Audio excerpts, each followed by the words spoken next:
నాకు ఇలాంటి డిజార్డర్ ఒకటి వస్తుందని నా లైఫ్లో అయితే ఎక్స్పెక్ట్ చేయలేదు. నాకు వచ్చిన డిజార్డర్ ఏంటి అని తెలుసుకోవాలంటే వీడియో మొత్తం చూడండి, మీకే తెలుస్తుంది. అండ్ దానికోసం అయితే నేను నా ఫ్రెండ్ గారు అయితే మార్నింగ్ బ్రేక్ఫాస్ట్ చేసుకొని తిరుపతికి అయితే బయలుదేరిపోయాము. లాస్ట్ 11 months నుంచి నేను పడుతున్న హార్డ్ సిచ్యువేషన్స్ వల్ల అయితే నాకు ఈ మధ్య 2 months నుంచి అయితే నా చిన్న మెదడులోని నరాలు అండ్ తల మొండెంలోని నరాలు అన్నీ కరెంట్ షాక్ కొట్టినట్లయితే బ్లింక్ అవుతూ ఉన్నాయి. అండ్ హెడేక్ కూడా ఫుల్గా వస్తుంది, రాత్రిలో నిద్ర రావట్లేదు. ఇంకేంటి అని తెలుసుకుందామంటే నా ఫ్రెండ్ గారు అయితే రుయాలో సైకియాట్రిస్ట్ బాగా చూస్తారా అని చెప్పాడు. ఇంకా నాకు బయట చూపించుకునే అంత స్తోమత కూడా ఇప్పుడైతే లేదు. ఇంకా సరే అని రుయా హాస్పిటల్కి అయితే వెళ్ళిపోయినాము. అక్కడ ఆధార్ కార్డు ఇచ్చి ఓపీ అయితే తీసుకున్నాము.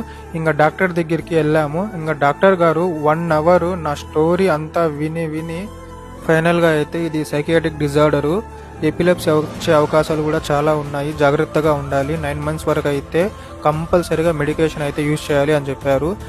ఎలా ఉండాలి ఏంటి అని కాస్త గైడెన్స్ కూడా ఇచ్చారు. ఇంకా ఫైనల్గా అయితే నాకు 2 మెడిసిన్స్ అయితే ప్రిస్క్రైబ్ చేశారు, ఒకటి మార్నింగ్కి అండ్ ఒకటి నైట్కి. అండ్ ఈ మెడికేషన్స్ చాలా జాగ్రత్తగా వాడాలి అని అయితే చెప్పారు. 10 daysకి అయితే మెడిసిన్స్ ఇచ్చారు. ఇంకా రెండోసారి వచ్చేటప్పుడు ఫ్యామిలీ మెంబర్తో రావాలని అయితే చెప్పారు. ఇంకా నేను ఫార్మసీ దగ్గరికి వెళ్ళి నా మెడిసిన్స్ అయితే తీసుకునేసాను. ఏంటో నా లైఫ్, నాకు ఇలాంటి ఒక డిజార్డర్ వస్తుందని అయితే నేను ఎక్స్పెక్ట్ చేయలేదు. ఏం చేద్దాం, లైఫ్ అన్నీ ఫేస్ చేయాల్సిందే లైఫ్లో.